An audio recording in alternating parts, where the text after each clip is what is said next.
If we're looking at running or working out, physiological issues that we might be facing are things like pacing.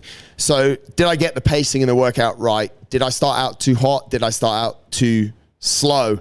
Did I had to catch up later? Did I get a little bit carried away a few minutes into a 1200 meter, so 3 laps of the track? Did I get a little bit carried away in the second lap? I went too fast, I burnt all my matches, and then I'm not able to kick in the final bit. Same in a workout, if it's 5 rounds for time in the gym. First 2 rounds, I was pretty good. Then I realized I've got quite a lot of energy, and then I just expended it all in the third and fourth, and the 5th round took me the same amount of time as the second and third round combined. Something like that. So it could be a pacing issue on a number of different sort of levels. Go out too hot, try and finish too hard, leave too much for the end, which is holding you back from the potential. Second thing, which people, I think, we see it a little bit more in CrossFit. We don't see it quite as much, or we see it a lot in endurance sports, but we don't see it as the low-lying fruit, as things that we could quite easily fix. But what do I look like physically? Where is my form starting to break down? We see this quite a lot in, for example, if a CrossFit workout was 5 rounds for time, 15 pull-ups, 20 air squats, we might see a breakdown in the pull-ups. We just do not have the strength and capacity to keep working them. So maybe we do the first 2 sets and we'll be able to do 15 reps unbroken, but then the 3rd, 4th, and 5th round, we're unable to do that. So that's quite an easy win that we're like, okay, this is when our pull-ups broke down. We need to go and build some more capacity in that area. In running, we should look for it, and the signs are, and also a little bit in cycling or in a number of different sports, we want to have a look at what is happening in the form. Same as we'd realize that very fast in CrossFit. What is actually happening to the person? Are we starting to see anything different happening as their foot hits the ground in running? Are we starting to see something different in their stroke in swimming? Are we starting to see something different in the shoulders as people would ride a bike? And you could take this to any different sport. So trying to have a look at, in the sport, of perhaps some video content at the start of how the athlete looks and what perfect form is at the start, and seeing where that form is breaking down.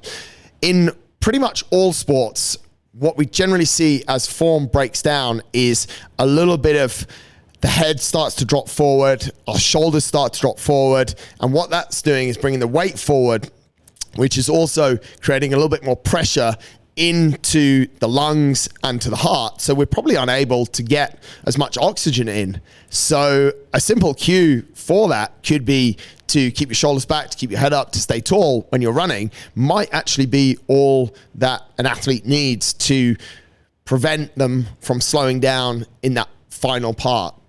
So there's a number of different sort of form parts. We might see someone's feet, their foot position, their strike, heel, they might start to heel strike, they might start to toe strike. When they start running, when their form breaks down, it might all change. And we're seeing basically they becoming less efficient as they get more fatigued. Sometimes, or I say fatigued there, sometimes it's not always to do, they might not actually be fatigued, but potentially as the speed goes up, their form starts to change. So if we can maintain the same form at a higher speed, they're not actually super tired. We might not see massive increases in heart rate. However, we're seeing form break down, which makes them slower, which makes them unable to kick, which makes their overall time not as good as it should be. We also could, another area, so we've got pacing, we've got form breakdown under physiological. One thing that we should really have a look at as well is equipment setup. So let's start in running. Perhaps when we run for a prolonged distance, or maybe we can see at a certain point that a certain shoe is not really applicable for the distance that we're running. And this is slightly vague, but it's actually true. And a fair example of this would be the fastest runners in the world use really lightweight shoes. I just saw a brand the other week that brought out a shoe that's, I'm not even going to mention them, but it's good for one marathon. It's terrible for the environment. So how's the equipment set up, and how does the equipment influence what's going on. I see so many people riding bikes with the absolute worst bike setup ever, and they can sustain it for a small amount of time. First 30 to 40% normally of a ride, they don't have too many niggles, but then as the ride goes on, they're starting to get cramp in places that they shouldn't get cramp. And these are all super small things. The seat post could be up or down a couple of inches. Their handlebars could be up or down a couple of inches, not even inches, millimeters, sorry. Their handlebars could be forward or backwards a couple of millimeters. Their position on the saddle could be out a couple of millimeters. All of these things will cause physiological issues and will start to affect us probably later in our event, pursuit, whatever you want to call it. Another physiological issue that I think people are aware of, but I don't think that people test under strict conditions. We see a lot of people say, yeah, I just ran out of fuel today. Well, what is optimal fuel for a session? And this might get a little bit geeky. It's the same in equipment setup is also applicable, obviously, in the gym, in CrossFit. So have a think about how all your equipment is set up, basically, and how that can link to physiological issues. Fueling goes across the board as well, though. A lot of people will probably not know what optimal fueling is for a certain session, and it is very hard, to be honest, to create optimal without perhaps impacting a lot of other things. The fuel that you have prior to a workout in the morning will definitely have an impact on that workout. However, the fuel that you had the night before, what time you had it, so what food you had, it's not just fuel. Fuel is food, food is fuel. But what you had for dinner the night before will have an impact. What you had for lunch the day before will have an impact. And of course, especially in hotter climates like we're in here in Dubai, the amount of water that you had the day before or even a couple of days before, if your hydration levels have been poor in the days before and you're going out and you're doing something that's very hot, then we can definitely expect some physiological issues to be happening there. If you really want to know, you need to create a hell of a lot of consistency over time when it comes to fueling. There is a lot of science, but there is also a lot of personal trial and error. For some people, eating certain foods, for example, carbohydrate in the evening might affect sleep, whilst others are very fine to have a lot of carbohydrate a few hours before they go to bed, and therefore they can fuel their training session very well the next day. It is really super personal. It needs a little bit of guidance and it needs quite a lot of trial and error. But as we get to the latter parts of workouts, running races, cycling races, whatever it is, we can see breakdown and a certain weakness in the person solely related to food.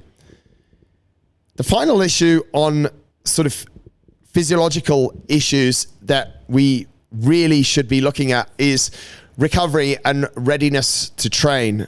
This is actually quite a big topic and becoming an increasingly big topic as we see the amount of wearable fitness trackers, recovery devices, whatever you want to call them, out there.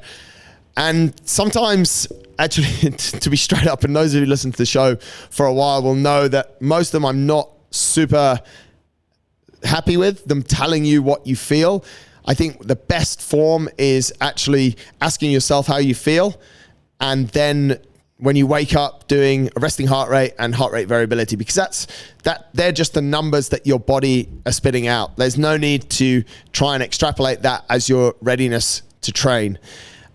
Yes, the guys that are making them will employ scientists to argue the contrary, and they say that they're taking into consideration all of the data that you're feeding it, but they're not able to take, which is all your training and your constant heart rate monitoring, your sleep quality, but they're not able to take into consideration your life or work life stress as well, which would have a massive impact on your readiness to train. And by that, I mean, you don't need a fitness tracker to tell you, and it probably won't tell you if you've had 3 really heavy days at work Fitness trackers don't log how many hours you have at work and your stress levels at work.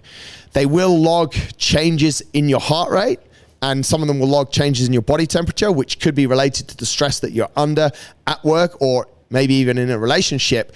But if you have 3 really heavy days at work, you might not be ready to do a workout that creates a whole load of stress. So if we're taking this back to the example and the question that I got asked, if you're in a race, if it's a 5K race, you probably want to make sure that the week leading up to that race, you do not have a whole load of stress, because that stress will probably slow you down in the latter parts of it. So our readiness to train based on subjective feeling, based on heart rate variability. And listen, if you like a fitness tracker, if it really works for you, if you find some good consistencies in it, if you feel it's making your training better, then crack on. Please do use it. Don't listen to my terrible advice.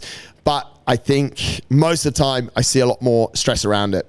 So physiological issues that we see or could consider whilst identifying where a weakness is coming from is the pacing within the workout, how our form looks and where it might be breaking down, how we're set up, what sort of equipment we're using, and if we're set up in the right way for success, how we fueled our body, not only the morning of or 5 minutes before with a triple espresso, but maybe 2 or 3 days before, and also related to hydration, and also our readiness to train. How's our sleep been? How is our recovery? What training have we done leading up to it?